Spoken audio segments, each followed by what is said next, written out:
Welcome to another Let's Build video, a video series where I take one book from my collection that has some sort of system to randomly generate an asset for your game, for your table as a dungeon master. And today I want to use Treacherous Traps from Nord Games to randomly generate some treacherous traps.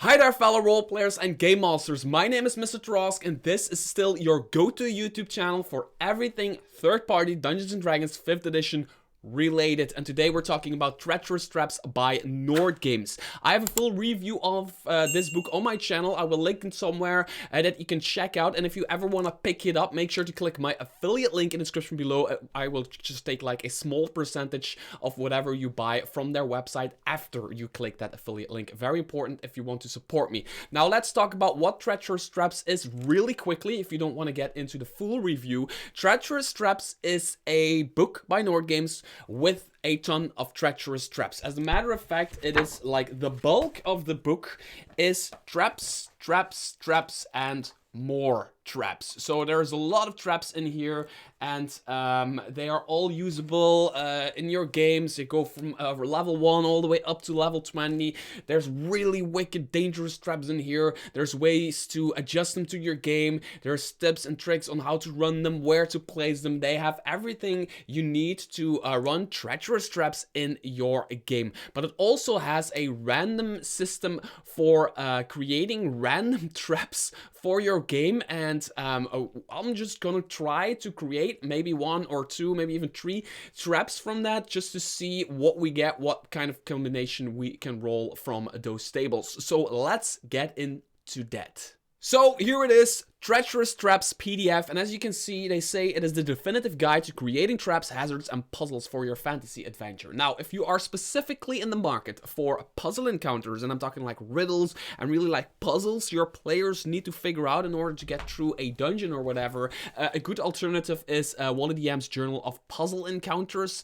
Yeah, Wally DM is just a great guy, great YouTuber that created this guide, and it's just an amazing guide, but it's specifically for puzzle encounters. There's less like traps and hazards in here, but the encounters are more puzzly, although some of them are really deadly. I'm working with him on a new Kickstarter, by the way, and Dungeon Dad. Link description below. Get notified on launch. We have big plans for a new Kickstarter. It's going to be amazing.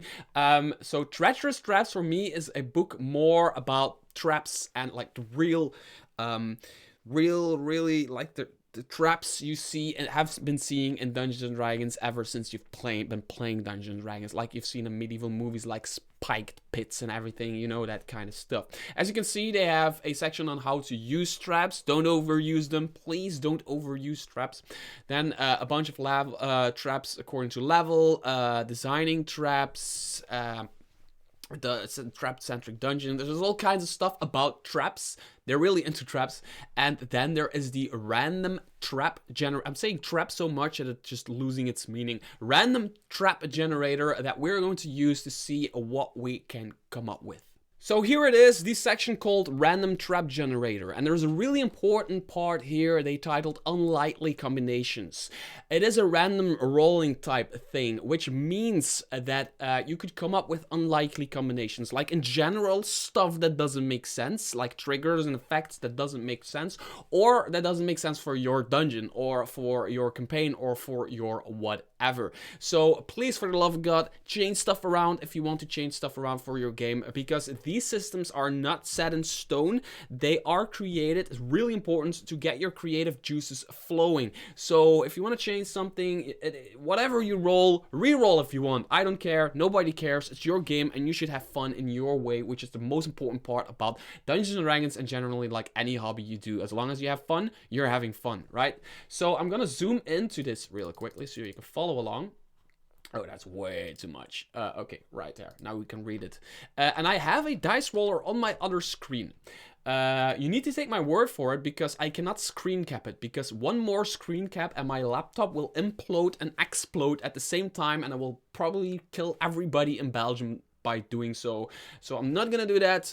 My laptop is old and it can only take 2 screens. For some reason, it starts doing weird stuff when I do 3 screens. So yeah, let's roll a D100. As you can see, a D100, as you can see, 88. There is a trigger and effect generator, generation table. So I roll 2 times on the D100 table. So I roll an 88. So there is a mundane types, there is ambiguous types, and magical. And the trigger effect is an 88, so it is a pass area. It is a pass area, and so yeah, you pass through an area, probably. And the thing is, they explain this later, right? So they explain this later in the book. They explain what exactly they mean by that. And then I'm gonna roll again. And I rolled a 44, which is exactly half of, that's really cool, of whatever. So, adhesive. So there is this, which is on page 128. And then there is the pass area, which is on page 120, if I'm not mistaken. So we're going to go to the pass area and see what we get, which should be somewhere on this page. So this is how simple it is. Some of these, they are really simple. There's just a line of text and there's not much more to it, but others give you another rolling table, or they give you anything else. So the pass area basically says moving into or through an area triggers a trap. This could be triggered by anyone or only by creatures that meet certain criteria, such as good aligned creatures, elves, or anyone who isn't a goblin. That's really smartly written, because when I design a trap, I don't think about that stuff. And that's why you gotta get a book from Nord Games, right? I don't think about like, oh, this could be like a super racist trap. But let's say the wizard who created the trap, because after all it's a magical effect, the wizard who created the trap is super racist against elves, so he doesn't want elves to pass through. Oh, well, he wants elves to pass through, so he can trigger the trap, which is just a thing. They also have something, do not pass the seal. The characters enter a large room with multiple exits on the near side and a beautifully decorated dragon shrine on the far side. On the floor in the exact center of the room is a beautiful mosaic seal of a dragon with ruby eyes and outstretched wings. Referring to his books, the wizard finds a passage about the shrine. Only the worthy may approach, he reads. Hearing this, the paladin, self-righteous and bombastic, strides forward across the seal and approaches the shrine. Suddenly, the entire room begins to shake and rumble. The wizard turns to the fighter, saying, "He is not worthy!" That's why you get a book from Nord Games. Absolutely awesome. Ooh, adhesive. Let's read this. Let's read it. When triggered, the trap applies an adhesive to creatures. The adhesive may take the form of a slime that bubbles out of the floor, a layer of glue hidden under the trapdoor, or an ooze that drips from the ceiling. An interesting situation can occur if there is a chance that escape may mean leaving boots, clothes, or other equipment behind, permanently stuck in a fast-acting glue. Oh, this is cool. Effect. So that's like the text that describes what happens, what could happen. But then they have like an effect. If the trap releases the glue onto the creatures, it makes an attack roll to hit them. Otherwise, creatures in the trap's area or creatures that enter the area make dexterity saving throws. A creature hit by the trap or that fails their saving throw is restrained. If restrained by the glue, a creature can pull themselves free with a successful athletics check against the trap's DC. One creature can pull another out of the glue with the same check if they are adjacent to each other. So you could have like this glue just like going back to the situation with the paladin and everybody's standing in this room and suddenly all the doors close and there's glue coming from the ceiling, right? And everybody is, there's maybe one way out, whatever, and everybody's starting to get glued to the floor and to the walls and whatever, and then, I don't know, add something to it. Add water's pouring into the room or something, and if you want to get out, you need to get out of the glue or whatever. Now, you might be asking yourself, there isn't a DC for anything in this text. No worries, they thought about that. they have reference tables in their book, and this is why I love Norn Games books. Their systems are always so easy to use. You just roll stuff, your creative juices gets flowing, and you start getting these ideas like there's glue coming from the ceiling, and suddenly there's water pouring in, or there's flames spitting from, or like, I don't know, darts coming out of the and they just keep coming out of the walls, and you need to get the fuck out of there in order to survive, but you're glued to the fucking wall, so, or the freaking floor, so you need to and pull each other out while darts are flying around and you're being suppressed by yeah, it's just all kinds of crazy stuff happens in my head when I read this. So the reference tables are there for if you want to have an attack roll or a DC, you want to find an attack roll or a DC for your traps. The table below shows appropriate DCs and attack bonuses to use depending on the trap's severity. They do not really look at whatever level your characters are per se, based on character level and trap lethally. The values of these tables are guidelines. Feel free to adjust them as needed, but like the DC and the attack roll stays the same.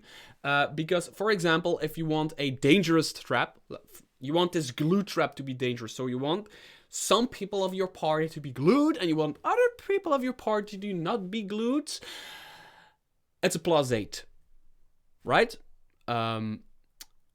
If you want to use a DC for everybody in the area, if you want them to roll and you don't want to attack people to their armor class, you want them to roll I don't know, an athletics check or maybe a strength check, whatever. You could use a DC of 15 if you want this trap to be dangerous. If you want this trap to be moderate, it's 12. You want this trap to be just a minor inconvenience, then it's a 10. Now, if you pick a 10, we all know that like the entire party is gonna fail, and if you pick a 20, we all know the entire party is gonna make it. Also, there is a paladin around in this situation, so he's going to buff everybody.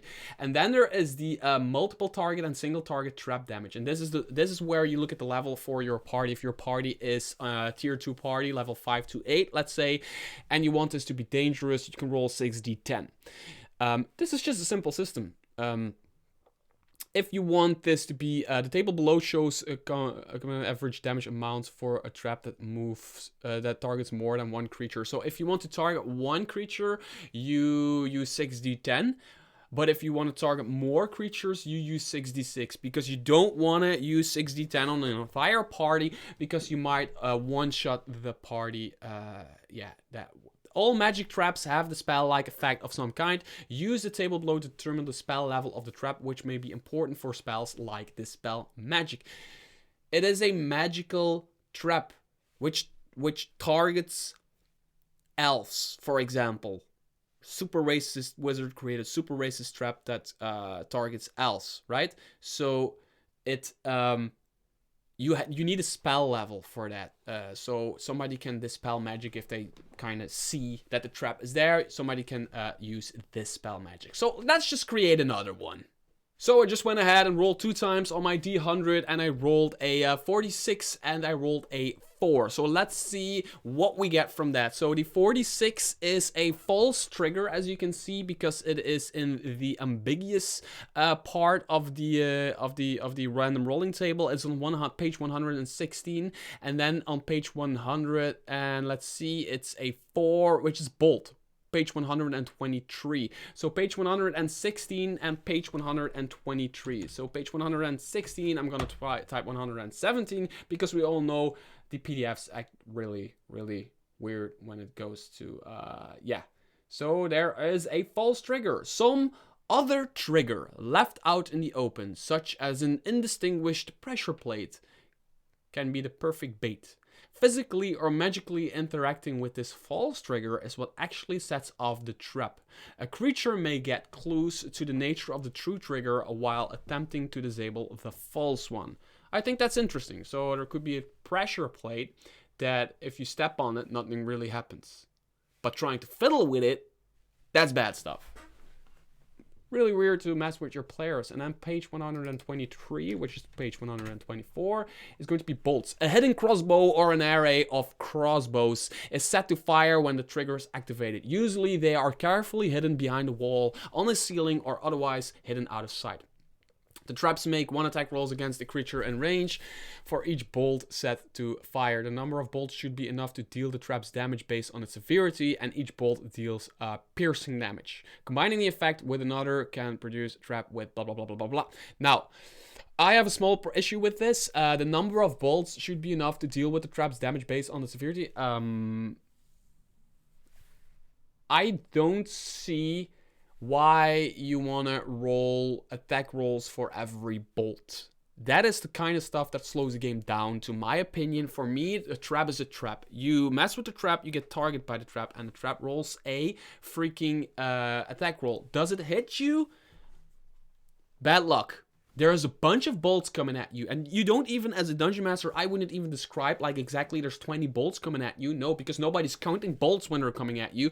You're just like, you're being completely, you're being pinned down by bolts, and they're just, one hits your shoulder, and the other one hits your ribs, and the other one hits your neck, and some pass you by and barely miss you, and there's just this volley of bolts coming at you, and then I would just roll damage. This is just a little dungeon master tip from me, Mr. T, to you. If you do that kind of stuff, if you want to speed up the game, if you want to keep the flow of the game going, make sure to just describe it in a more general way and then roll the damage, instead of like, yeah, it's going to attack you 18 times or 12 times and then just roll 12 d20. Nobody's gonna sit around waiting for that and then stay engaged. So that's just from me to you, but otherwise, great, simple little trap. So I just wanted to scroll through some of the triggers really quickly. There are, by the way, a lot of them, and there's just some really mundane ones, like pick a lock, attempt to pick a lock, or fail to pick a lock, pull a rope. There could be a random freaking rope just hanging there. There's always this one guy, just a pull on the rope, and then something bad happens. Pressure plates and everything. All that stuff is in here, but something that I really like is making a particular sound or the absence of a sound triggers the trap. The trapper could be tied entirely to a musical instrument. I think that's really cool. There could be like this wizard that really hates the sounds of bagpipes, and as soon as you play freaking bagpipes, a trigger comes in. There's also produce flame. This one is really interesting. The presence of flame triggers the trap. Now, imagine a room that's pitch black darkness. Like, it's dark darkness. So everybody without blind sight or dark vision will light a torch. But the room is secretly filled with explosive gases. And you can barely smell them. It needs like a DC 18 perception check to smell them. If you smell them, you're like, I'm not gonna produce a flame. But if you don't smell them and somebody produces a flame in whatever way, like light a torch, fireball on their asses, which could be a really cool thing. Like whenever you produce a flame, and the room is pitch black dark, so just inviting people to produce a flame. The musical stuff is really cool. Remove an object, yeah, all that stuff. I just think Nord Games did a really good job to do this. Get back, speak trigger word, spill blood. The spilling of blood within an area triggers the trap. Alternatively, the enchantments could be placed on a weapon or a powerful artifact that the character will use in combat. The trigger is especially effective when used in an area where the fight is likely to break out. It also fits as a deterrent if used in a place focused on peace. Oh, yeah, okay, yeah. As soon as, yeah, okay, this is like this hall where people talk about business, about war, about politics, but as soon as somebody draws a weapon and spills blood with it, a trigger, like a trap happens, and it injures or kills almost everybody in a room. So inviting people to not do that. Everybody knows, and it's a diplomatic room. A really good idea from Nord Games right there. And there's all kinds of effects, of course. This is, of course, where it gets interesting. There's a cage that could fall on you, crushing ceilings, darts. You could drop into a pit, for example. This one is really cool. Creatures drop into a deep pit with a sheer side dug into the ground or floor. The pit could be empty, spiked, filled with water, or an entry to lower floor or area, or the freaking lair of a monster. Basically, it's a pit trap, but they have a random rolling table with a d10, And I'm gonna roll a d10 for this. Boom. I roll a 6. Acid.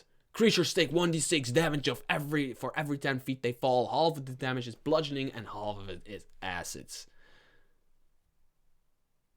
Nice. Lair. Creatures take 1d6 bludgeoning damage for every 10 feet they fall, or half the damage if the fall ends in a ramp or slide. To ease landing, the creatures are now in the lair of a monster. Imagine yourself looking through a dungeon looking for a red dragon, and then you trip into a freaking pit and you're in the lair of the red dragon by yourself. Awesome stuff. Awesome stuff. So as you might have noticed, just rolling and scrolling through the random effects, random triggers in this book just spawns a bunch of ideas for me as a dungeon master to pit against my players in dungeons and in other situations. The traps in here that are designed are very good. You can just place them in your dungeon, but I just really like flipping through all the ideas Nord Games has and then just adjusting them to my game, because that is what D&D is all about, and just putting them in my game. I just read 2 lines of text and I get a million ideas, and I think anybody has that when you read that part of this book. So it is not to be understated that Treacherous Traps is really the definitive guide to creating traps, hazards, and puzzle encounter rooms things for your fantasy adventure. Until next video, bye bye.